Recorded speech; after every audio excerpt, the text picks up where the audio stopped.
ഒഴുകും പുഴയ്ക്കെന്ത് ശേലാണ്, ഒഴുകും പുഴയ്ക്കെന്ത് ശേലാണ്, എൻ്റെ കരളിൻ കരകളെ പുൽകിപ്പുണർന്നിന്ന് ഒഴുകും പുഴയ്ക്കെന്ത് ശേലാണ്. പിച്ചവച്ചെന്നെ നടത്തിച്ച പൂമണൽ തിട്ടകൾ, ഉച്ചവെയിലത്ത് ഞാൻ ഓടിക്കളിച്ച എൻ കൗമാരതീരങ്ങൾ. പിച്ചവച്ചെന്നെ നടത്തിച്ച പൂമണൽ തിട്ടകൾ, ഉച്ചവെയിലത്ത് ഞാൻ ഓടിക്കളിച്ച എൻ കൗമാരതീരങ്ങൾ. സ്വപ്നങ്ങൾ കാണുവാൻ എന്നെ പഠിപ്പിച്ച പൂനിലാത്തോണി അടുക്കുവാറുള്ള പൂമുല്ല പൂക്കും പടവുകൾ. സ്വപ്നങ്ങൾ കാണുവാൻ എന്നെ പഠിപ്പിച്ച പൂനിലാത്തോണി അടുക്കുവാറുള്ള പൂമുല്ല പൂക്കും പടവുകൾ. ഈ പുഴയ്ക്കെന്ത് ശേലാണ്, ഈ പുഴയ്ക്കെന്ത് ശേലാണ്.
ഹായ്, അസ്സലാമു അലൈക്കും, നമസ്കാരം. ഞാൻ ഷാഫി കൊല്ലം. ഞാനിപ്പോൾ പുതിയൊരു വേഷത്തിലാണ് നിങ്ങൾക്ക് മുമ്പിൽ നിൽക്കുന്നത്. വളരെ മനോഹരമായ പ്രകൃതി ഭംഗിയെ നമുക്ക് വിശദീകരിച്ചു തരുന്ന പുഴ എന്ന മീഡിയ വണ്ണിലെ പ്രോഗ്രാമിൻ്റെ അവതാരകനായിട്ടാണ്. എനിക്ക് മുമ്പ് നമുക്ക് ഏറ്റവും പ്രിയപ്പെട്ടവരായ സിനിമാ പിന്നണി ഗാനരംഗത്ത് തിളങ്ങി നിൽക്കുന്ന രണ്ട് താരങ്ങൾ അഫ്സൽ ക, അനൂപ് ശങ്കർ, ഇവർ രണ്ടുപേരുമാണ് കഴിഞ്ഞ രണ്ട് പുഴകളെ നമുക്ക് വേണ്ടി പരിചയപ്പെടുത്തിയത്. അത് ഒരുപാട് ആളുകളുടെ പ്രശംസ പിടിച്ചു പറ്റി. എനിക്കും വളരെയധികം ഇഷ്ടമായിരുന്നു. തീർച്ചയായിട്ടും ഇത്തരത്തിലുള്ള മനോഹരമായ ഒരു പ്രോഗ്രാമിന്റെ അവതാരകനായി എത്താൻ സാധിച്ചത് എൻ്റെ മഹാഭാഗ്യമായി ദൈവം തന്നൊരു വലിയ അനുഗ്രഹമായിട്ട് കരുതുന്നു. എന്നെ ഏൽപ്പിച്ചിരിക്കുന്ന ദൗത്യം നമ്മുടെ മലബാറിലൂടെ രണ്ട് ജില്ലകളെ തഴുകി ഒഴുകുന്ന മലപ്പുറം, കോഴിക്കോട് ജില്ലകളെ പുളകമണിയിച്ചുകൊണ്ട് ഒഴുകുന്ന ചാലിയാർ പുഴയുടെ വിശേഷം അറിയിക്കാനാണ്. അതിൻ്റെ തീരപ്രദേശങ്ങളിലെ ചരിത്രപരമായ കഥകളും നമുക്ക് അറിയാതെ പോയതും അറിഞ്ഞതുമായ നിരവധി കാര്യങ്ങളെ പങ്കുവെക്കാൻ വേണ്ടിയാണ്.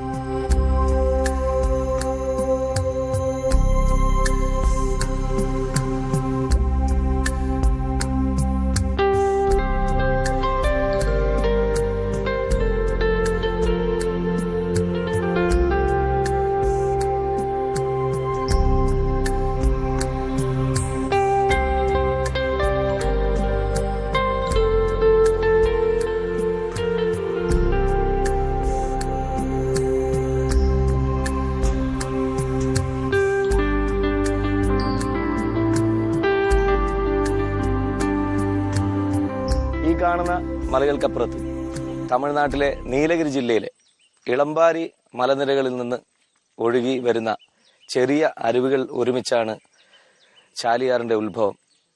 ഇതിന്റെ തൊട്ടപ്പുറത്തായിട്ട് വട്ടപ്പാറ എന്ന പേരിൽ അറിയപ്പെടുന്ന ഈ പ്രദേശത്തുകാരിൽ വളരെ ചുരുങ്ങിയ ശതമാനം ആളുകൾക്ക് മാത്രം, ചെറുപ്പക്കാർക്ക് മാത്രം വളരെ സാഹസികമായ യാത്രകൾ നടത്തി കാണാൻ, അനുഭവിക്കാൻ സാധ്യമായിട്ടുള്ള ഒരു അപൂർവം കാഴ്ചകൾ ഒരെണ്ണമായ വട്ടപ്പാറ എന്ന സ്ഥലത്താണ് ചാലിയാർ ഒഴുക്ക് ആരംഭിക്കുന്നത്. അവിടെ നിങ്ങോട്ട് കുറച്ചു ദൂരം ഒഴുകി കഴിയുമ്പോൾ കലക്കപ്പുഴ എന്ന ഒരു പുഴ കൂടി ചാലിയാറിനൊപ്പം ചേരുകയാണ്. ഈ തെളിനീരിലേക്ക് കലക്കപ്പുഴ കുറച്ച് കലങ്ങിയ വെള്ളമാണ്. അതൊക്കെ നമുക്ക് വിശദമായിട്ട് പരിചയപ്പെടാം. ആ തീരത്തേക്ക് നമുക്ക് നീങ്ങാം. അപ്പൊ അതിനു മുമ്പ് എനിക്ക് ഒരു പാട്ട് പാടണം വന്നിട്ട്. നിങ്ങൾക്കറിയാം, പാട്ട് എന്ന് പറയുന്നത് എഴുതാൻ തോന്നുന്നതും പാടാൻ തോന്നുന്നതും അല്ലെങ്കിൽ ഒരു ഈണം ഉണ്ടാക്കാൻ തോന്നുന്നതും ഇത്തരത്തിൽ പ്രകൃതി രമണീയമായ സ്ഥലങ്ങളെ അനുഭവിച്ചറിയുമ്പോഴാണ്. ദൈവം നമുക്ക് തന്നിരിക്കുന്ന ഏറ്റവും വലിയ വരദാനമാണ് നമ്മുടെ നാട്. ആ നാടിന്റെ ഏറ്റവും മനോഹാരിത എന്ന് പറയുന്നതാണ് ഈ പ്രകൃതി ഭംഗി നിറഞ്ഞു കിടക്കുന്ന പുഴത്തീരങ്ങൾ. ഇതെല്ലാം കൂടെ കാണുമ്പോൾ ഇതിനു മുമ്പ് ഇതേപോലെ ഉണ്ടായ അനുഭവത്തിൽ നിന്ന് ഞാൻ എഴുതി നിങ്ങൾക്ക് വേണ്ടി സമ്മാനിച്ച ഒരു ഗാനം എൻ്റെ തുടക്ക ഗാനമായി ഇവിടെ പാടാൻ ഞാൻ ആഗ്രഹിക്കുന്നു. സ്വീകരിക്കുക. അല്ല നീ വരച്ച ചിത്രം കാണാനിതെന്തു ചന്തം, നീ വരച്ച ചിത്രം കാണാനിതെന്തു ചന്തം, എല്ലാം നിൻ കരങ്ങൾ ഏകീ വരങ്ങൾ, എല്ലാം നിൻ കരങ്ങൾ ഏകീ വരങ്ങൾ, ഈ അടിമകൾ ഞങ്ങൾക്കായി അനുഗ്രഹങ്ങൾ, അനുഭൂതികൾ അതിശയങ്ങൾ. മാഷാ അല്ലാഹ് മാഷാ അല്ലാഹ് മാഷാ അല്ലാഹ് മാഷാ അല്ലാഹ്.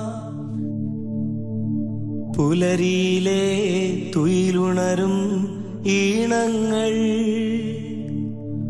പുഞ്ചിരിയായി വിരിയുന്ന കിരണങ്ങൾ, മണ്ണും മനസ്സും തഴുകി വരുന്നൊരു പൂന്തെന്നൽ,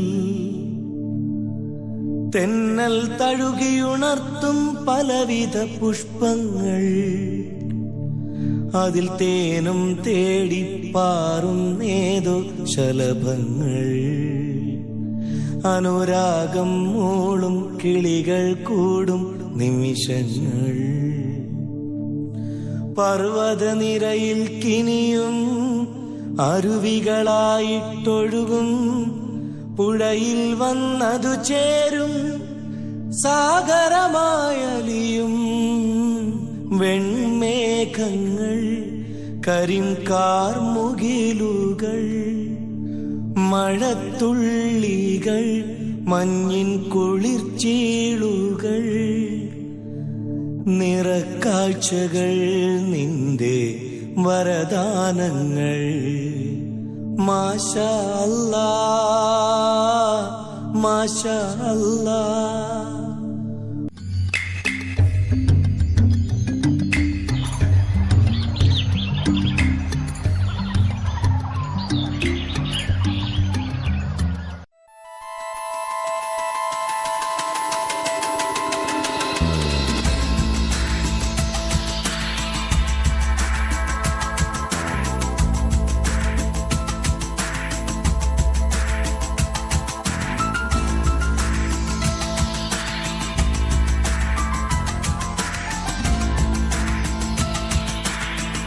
ഏതായാലും നമ്മൾ പുഴക്കരയിലേക്ക് പുറപ്പെടുകയാണ്. അപ്പോഴാണ് ഞാൻ ഓർത്തത്, ഞാനിതൊക്കെ പറഞ്ഞുകൊണ്ടിരിക്കുമ്പം പിറകില് കുറെ തെങ്ങുകൾ മുറിഞ്ഞു കിടക്കുന്നുണ്ടോ. അതാരും വീട് പണിയാൻ വേണ്ടിയിട്ടോ മറ്റാവശ്യങ്ങൾക്കോ മുറിച്ചു കൊണ്ടുപോയതല്ല കേട്ടോ. ആന എന്ന് പറയുന്ന ഒരു പാവം ജീവി ഇവിടെയൊക്കെ കുറേ ഉണ്ട്. പേടിക്കണ്ട, ഞങ്ങൾ വരുമ്പം ആനപ്പിണ്ടങ്ങളൊക്കെ ഇന്നലെ മെനഞ്ഞാന്നൊക്കെ അദ്ദേഹം ഇവിടെ നിക്ഷേപിച്ചിട്ട് പോയ ആനപ്പിണ്ടങ്ങളൊക്കെ കണ്ടിരുന്നു. അപ്പോഴാണ് ഇങ്ങോട്ട് അടുത്ത് വന്ന് ഉള്ളോട്ട് കയറി നോക്കുമ്പം അവര് വന്ന് കാണിച്ച വികൃതി ഇവിടെ കാണുന്നത്. അങ്ങനെ മുറിഞ്ഞു കിടക്കുന്ന തെങ്ങുകളാണ്. ആനകളുണ്ട്. പിന്നെ പോകുന്ന വഴി പെട്ടെന്ന് ഈ പൂക്കൾ കണ്ടപ്പം എനിക്കൊരു ആകർഷണം തോന്നി. നോക്കിയപ്പം തൊട്ടാവാടിയാണെന്ന് തോന്നുന്നു. പക്ഷേ നമ്മുടെ നാട്ടിലൊന്നും തൊട്ടാവാടി ഇത്രയും വലുപ്പത്തിൽ കാണാറില്ല. ഞാൻ ആദ്യമായിട്ടാണ് ഇങ്ങനെ കാണുന്നത്. അപ്പോൾ ഇവിടുത്തെ പ്രദേശവാസികളോട് ചോദിച്ചപ്പോഴാണ് അറിയാൻ സാധിച്ചത്, ബ്രസീലിൽ നിന്ന് ഇങ്ങോട്ട് കയറ്റി അയക്കപ്പെടുന്ന വളങ്ങൾക്ക് ഇടയിൽ ഈ ഇതിൻ്റെ വിത്തുകൾ പെട്ടുപോയി അതിവിടെ വന്നിട്ട് നമ്മുടെ കേരളത്തിൽ അതിന് പറ്റിയ മണ്ണ് കണ്ടുപിടിച്ച് ഇവിടെ വളരുകയാണ്.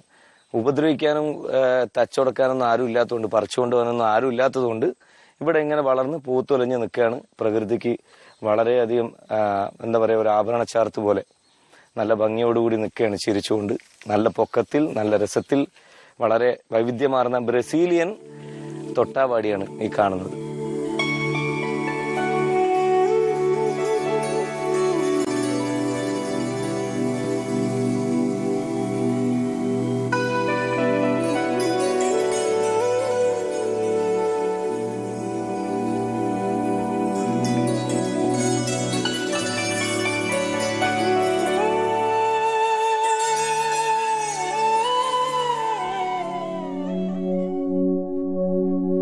कितना प्यारा तुझे रब ने बनाया, कितना प्यारा तुझे रब ने बनाया, जी कर देखता रहूं कितना सोना तुझे रब ने बनाया, ओ कितना सोना तुझे रब ने बनाया, जी कर देखता रहूं। ओ, ओ, ओ,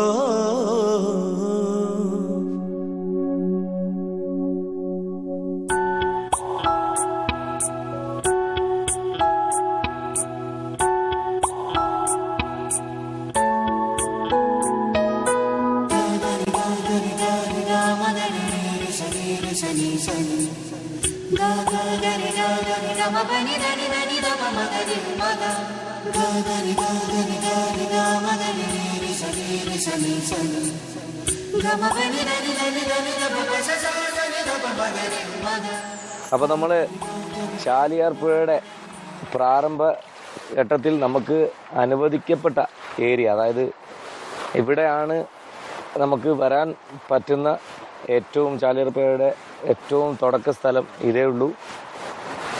ഇവിടെ മാവോയിസ്റ്റ് ഭീഷണിയുള്ള ഒരു സ്ഥലം കൂടി ആയതുകൊണ്ട് ഇത് വാണിയമ്പുഴ ഫോറസ്റ്റ് റേഞ്ചിൻ്റെ ഓഫീസൊക്കെ സ്ഥിതി ചെയ്യുന്നതിൻ്റെ തീരത്തായിട്ട്. പിന്നെ ഇവിടുത്തെ പ്രകൃതി ഭംഗി നിങ്ങൾക്ക് കണ്ടാലറിയാം. നമ്മൾ സിനിമയിലൊക്കെ ഏറ്റവും നല്ല ഗാനങ്ങൾ എന്ന് വിലയിരുത്തപ്പെട്ടിട്ടുള്ള പല പ്രണയ ഗാനങ്ങളും ചിത്രീകരിക്കുമ്പോൾ അതിൻ്റെ ബാക്ക്ഗ്രൗണ്ടായിട്ട് നമുക്ക് കണ്ണിന് കുളിരുന്ന കുറേ കാഴ്ചകൾ കണ്ടിട്ടുണ്ടെങ്കിൽ അതിലൊക്കെ വളരെ സുലഭമായിട്ട് കാണാവുന്ന പ്രകൃതി ഭംഗി ഇതിൻ്റെ തീരത്ത് ചേർന്ന് നിൽക്കുന്ന, പുഴയോട് ചേർന്ന് നിൽക്കുന്നതായിട്ട് കാണാം. പിന്നെ എൻ്റെ തുഴച്ചിൽ അനുഭവം ഇത് ആദ്യത്തേതാണ്.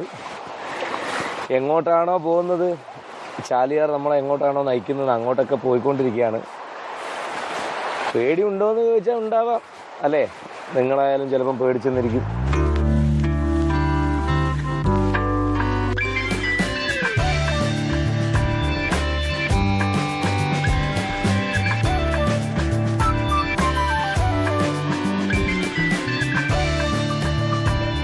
അപ്പോൾ നമ്മൾ നേരത്തെ പറഞ്ഞ വട്ടപ്പാറയിലേക്ക് അരുവികളൊക്കെ വന്ന് ചേർന്ന് ഒരു പുഴയായി തുടക്കം അവിടെ നിന്നായിരുന്നു. പക്ഷെ നമുക്ക് ചെന്നെത്താൻ പറ്റാത്ത ഏരിയകളാണ് അതൊക്കെ. നമുക്ക് ചെല്ലാൻ പറ്റുന്നതിൽ ഏറ്റവും ആദ്യത്തെ സ്ഥലം എന്ന് പറയുന്നത് വാണിയമ്പുഴ എന്ന് പേരിട്ടിരിക്കുന്ന ഈ സ്ഥലത്താണ്. ഓരോ പുഴകളും ഏതൊക്കെ വഴികളിലൂടെ ഒഴുകുന്നുണ്ടോ ആ പ്രദേശത്തുകാർ അതിനൊരു പേരിട്ടിരിക്കും. അങ്ങനെ പരമ്പരാഗതമായിട്ട് പറഞ്ഞു വരുന്നൊരു പേരാണ് വാണിയമ്പുഴ. ഇവിടെ വാണിയമ്പുഴ ആദിവാസി കോളനി ഉണ്ട്. അതുപോലെ വളരെ അലേർട്ടായിട്ട് ഏത് സമയവും കർമ്മനിരതരായി പ്രവർത്തിക്കേണ്ട, കാര്യക്ഷമമായിട്ട് പ്രവർത്തിക്കേണ്ട ഫോറസ്റ്റുകാർ, നമുക്കവരെ പരിചയപ്പെടണം. ആദിവാസി കോളനിയിലെ ആളുകളെയും ഒന്ന് പരിചയപ്പെടണം. നമുക്കിവിടെ ഇറങ്ങി നോക്കാം. ഇവിടുന്ന് അടുത്തത് തോണിക്കടവ് എന്ന് പറയുന്ന സ്ഥലത്തേക്കാണ് പോകാനുള്ളത്.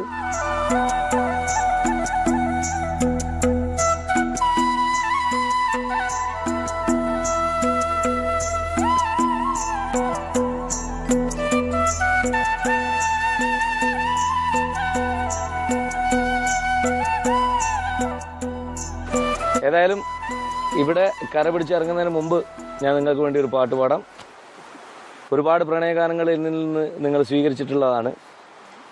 ഞാൻ എൻ്റെ പ്രിയതമയോട് ഈ പ്രകൃതി ഭംഗിയൊക്കെ കാണാൻ നമുക്ക് ഈ ഒരു ജന്മമേ ഉള്ളൂ. അതുകൊണ്ട് തീർച്ചയായിട്ടും ഞാൻ കാണുന്ന കാഴ്ചകളിലൊക്കെ എൻ്റെ തോഴിയായി നീ വരണം എന്ന് പറയുന്ന ഒരു പാട്ടുണ്ടായിരുന്നു. നിങ്ങൾക്ക് ചിലപ്പോൾ ഓർമ്മ ഉണ്ടാവാം, ഇല്ലെങ്കിൽ ഞാനൊരു ഓർമ്മപ്പെടുത്തലിന് വേണ്ടി പാടുകയാണ്.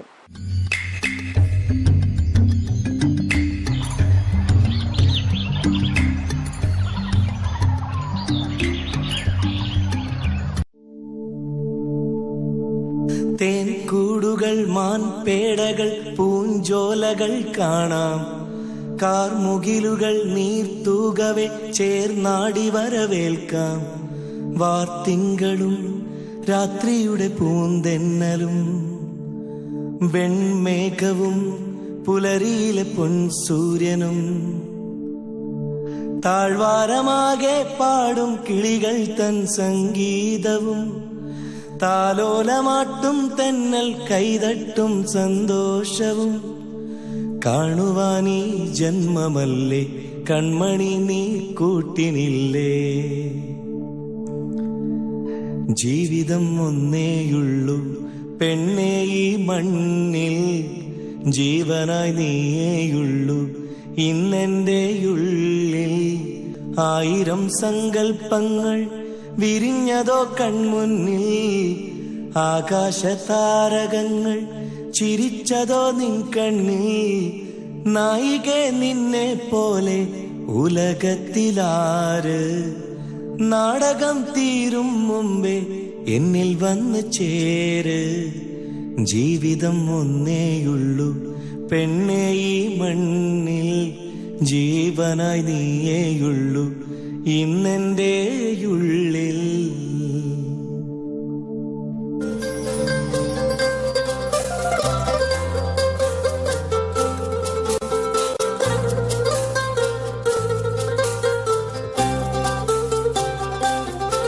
അപ്പോൾ ഓക്കെ, നമുക്കിവിടെ ഇറങ്ങാം.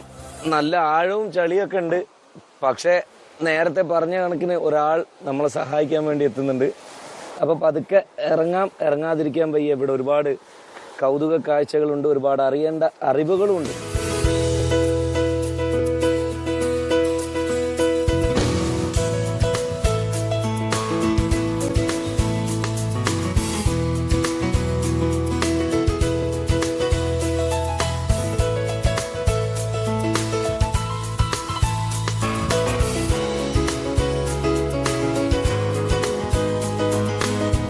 അപ്പോൾ അസ്സലാമു അലൈക്കും.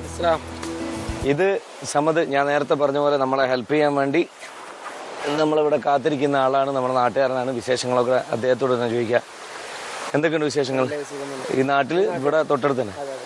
ഓക്കെ, അപ്പം ഈ പുഴയിൽ കളിച്ചും കുളിച്ചൊക്കെ നല്ല ശീലമുള്ള ഒരാളായിരിക്കും. പുഴ എന്ന് പറയുന്നത് ഞങ്ങളുടെ ഈ പരിപാടി കാണാറുണ്ടോ? ഓക്കെ, എന്തായാലും ഇവിടെ ഫോറസ്റ്റ് റേഞ്ചിൻ്റെ ഒരു ഓഫീസുണ്ട്. നമുക്ക് അവിടെ കുറച്ച് പേരെ കാണാനുണ്ട്. അങ്ങോട്ട് നീങ്ങാം അല്ലേ?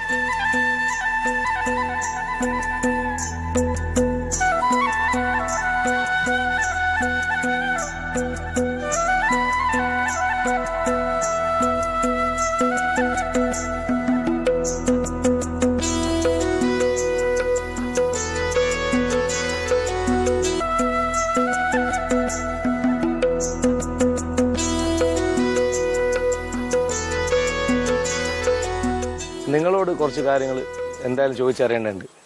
ഈ പുഴയിലെ നിങ്ങളുടെ ഒരു അനുഭവം എങ്ങനെയാണ്? ഈ പുഴയുടെ ഒരു കാര്യം എന്ന് പറഞ്ഞാല്, ഈ പുഴയുടെ എത്രയോ ഹൈറ്റിലാണ് ആദിവാസി കോളനികളൊക്കെ സ്ഥിതി ചെയ്യുന്നത്. ആ ആദിവാസി കോളനിയൊക്കെ കംപ്ലീറ്റ് വെള്ളം നിറഞ്ഞിട്ട് ഒരുപാട് പ്രാവശ്യങ്ങൾ ഇപ്പൊ ഈ കഴിഞ്ഞ മഴക്ക് ഉണ്ടായിട്ടില്ല. അതായത് മുന്നത്തെ ഒരു വർഷം, അതിന് മുമ്പത്തെ വർഷത്തൊക്കെ അങ്ങോട്ട് വെള്ളം കയറിയ ചരിത്രങ്ങളുണ്ട്. ഇതൊക്കെ ഇനി എത്ര കലങ്ങിയാലും, ഈ വെള്ളം എങ്ങനെ കലങ്ങി വന്നാലും അവിടെ താഴെ അങ്ങനെ പോകുന്നൊരു പോയിണ്ട്. അതൊക്കെ കൊടിഞ്ഞെന്ന അതിന്റെ പേര്, കൊടിഞ്ഞിപ്പുഴ. അതിന്റെ ഉത്ഭവം എവിടുന്ന ഒഴുകി വരുന്നത്? ഉത്ഭവം യഥാർത്ഥത്തിൽ ഒരുപാട് മേലാണ്. അത് നമുക്ക് കാണാൻ കഴിയൂല, കാരണം അത്രക്ക് ഉൾവനത്തിന്റെ ഉള്ളിലാണ്. പിന്നെ അങ്ങോട്ട് പോകാനും ഇങ്ങനത്തെ ഈ നിയമപാലകര അതിന്റെ പ്രത്യേകത എന്ന് പറയുന്നത് നമ്മൾ ഇവിടുന്ന് നോക്കിയാൽ കാണുന്ന ഒരു അതെ ഡിഫറൻസ്. ഇത് ഈ പുഴ ഇത്രയും കലക്കി നിൽക്കുമ്പോഴും അത് വളരെ തെളിഞ്ഞിട്ട് പ്യൂർ ആയിട്ടുള്ള വെള്ളം, പക്ക തെളിഞ്ഞിട്ടാ പോവുള്ള വെള്ളം. രണ്ട് സ്വഭാവക്കാരായ കൂട്ടുകാരെ പോലെ അല്ലേ? അതെ, അവർ രണ്ടുപേരും ഇങ്ങനെ പിണങ്ങി നടക്കുന്ന പോലെ ഉണ്ട്. ആ പുഴയിൽ പോയി നോക്കി തന്നെ കാണാം. പിന്നെ കണ്ണാടിച്ചില് പോലെയാണ് ആ വെള്ളം. ഇവിടുന്ന് നോക്കുമ്പോ തന്നെ അങ്ങനെ ഫീൽ ചെയ്യുന്നുണ്ട്. ഇനി എവിടെയെങ്കിലും വെച്ച് അവർ എന്തായാലും ഒരുമിച്ച് ചേരുമായിരിക്കും. തീർച്ചയായിട്ടും. ഇവിടുത്തെ ആദിവാസി കുടുംബങ്ങളൊക്കെ ജീവിക്കുന്നത് ഇവിടത്തെ ഈ തീരപ്രദേശത്ത് തന്നെ കൃഷിയൊക്കെ ചെയ്തിട്ട് അതിന്റെ വരുമാനം കൊണ്ടാണോ? അവര് അല്ല പുറമെ ജോലി ചെയ്യുന്നുണ്ടോ? അല്ല, അവരെ കാട്ട് സാധനങ്ങള്, അതേപോലെ ഈ മലഞ്ചരക്ക് എന്ന് പറയും, അങ്ങനത്തെ അതൊക്കെ ഇവിടെ തന്നെ കൃഷി ചെയ്ത് തേന്. ഇവിടെ കൃഷിക്കാരൊന്നും ഇവിടെ അങ്ങനല്ല. അവര് ഇപ്പൊ ഞാൻ നേരത്തെ കാണുന്നുണ്ടായിരുന്നു, അവിടുന്ന് ഒരു കുടുംബം എന്തൊക്കെയോ നട്ടുപിടിപ്പിക്കുന്ന പോലെ ഒക്കെ തോന്നി. ചിലരൊക്കെ കൃഷി ചെയ്യുന്നുണ്ട്. ഇപ്പൊ സർക്കാർ അതിന് എന്തൊക്കെയോ സജ്ജീകരണങ്ങളൊക്കെ ചെയ്തു കൊടുക്കുന്നുണ്ട്. ഓക്കെ. അല്ലാതെ കാട്ടിലെ ഉൽപ്പന്നങ്ങള് ശേഖരിച്ചു കൊണ്ടുവന്നിട്ട് അത് വിറ്റിട്ടാണ് ജീവിതമാർഗങ്ങൾ. അപ്പൊ സമദ് ഭായ്, നിങ്ങൾ ഈ പുഴയിൽ ഒരുപാട് കാലം കുളിച്ചു എന്ന് പറയുന്നു. അതുപോലെ തന്നെ ഇടയ്ക്ക് മഴക്കാലങ്ങളിലൊക്കെ ഈ പുഴ അപകടകാരിയാന്ന് പറയുന്നു. മീൻ പിടിച്ച കാര്യങ്ങളൊക്കെ പറഞ്ഞിരുന്നു. അപ്പൊ അതിനിടയിൽ വല്ലപ്പോഴും കൈവിട്ടുപോയ കളികൾ എന്തെങ്കിലും ഉണ്ടായിട്ടുണ്ടോ? അങ്ങനത്തെ അനുഭവങ്ങൾ എന്തെങ്കിലും? ഒരു പ്രാവശ്യത്തെ പോലെ ഞങ്ങള് കാടിന്റെ സൈഡിൽ കൂടെ ഇങ്ങനെ നടന്നു വരുമ്പോ, മീൻ പിടിക്കാൻ പോയിട്ട് നടന്നു വരുമ്പോ, ഈ പറഞ്ഞ പുഴ, ഈ കൊടിഞ്ഞി പറഞ്ഞ പുഴ വെള്ളം കൂടിയിട്ട്, വെള്ളം കൂടിയാ അറിയില്ല ആ പുഴയില്. കാരണം വെള്ളം തെളിഞ്ഞ വെള്ളമാണ്. ഒരു കാരണവശാലും വെള്ളം കൂടണം നമ്മൾ അറിയില്ല. ഞങ്ങൾ അങ്ങോട്ട് പോകുമ്പോ വെള്ളം വളരെ കുറവായിരുന്നു. അത് ഞങ്ങൾ ഇങ്ങോട്ട് വരുമ്പോ ഈ ഡാമൊക്കെ തുറന്ന പോലെ പെട്ടെന്നുള്ള വരവായിരിക്കും. ഞങ്ങൾ ഇങ്ങോട്ട് വന്ന് ഇവിടെ ഇക്കരക്ക് കടക്കാൻ കഴിയില്ല. ഞങ്ങൾ അതേപോലെ ഇക്കരക്ക് നീന്തി. അങ്ങനെ രണ്ടുപേര് നീന്താൻ അറിയുന്നവരായിരുന്നു. രണ്ടുപേര് കരക്ക് കെത്തി. ഞാന് നീന്തി നോക്കി, കരക്ക് എത്താൻ കഴിഞ്ഞില്ല. ഒഴുക്കിൽപ്പെട്ടിട്ട് ഈ ചാലിയാറ് നിറഞ്ഞു കവിഞ്ഞിരിക്കാണ്. ആ ടൈമില് എനിക്ക് എന്റെ സുഹൃത്തുക്കൾ ഓടിയിട്ട് മുണ്ടൊക്കെ കെട്ടിയിട്ട് ഇട്ട് തന്നിട്ടാണ് അന്ന് ഞാൻ കരക്കടിഞ്ഞത്. ഏതായാലും ആ അപകടത്തിൽ നിന്നൊക്കെ താങ്കൾ രക്ഷപ്പെട്ട് ഇന്നത്തെ ഈ ദിവസം വരെ എത്തിയത് ഞങ്ങൾക്ക് പുഴയെ നമ്മുടെ പ്രിയപ്പെട്ടവർക്ക് പരിചയപ്പെടുത്തി കൊടുക്കാൻ വേണ്ടിയുള്ള ഒരു വഴികാട്ടിയായിട്ടാണ്.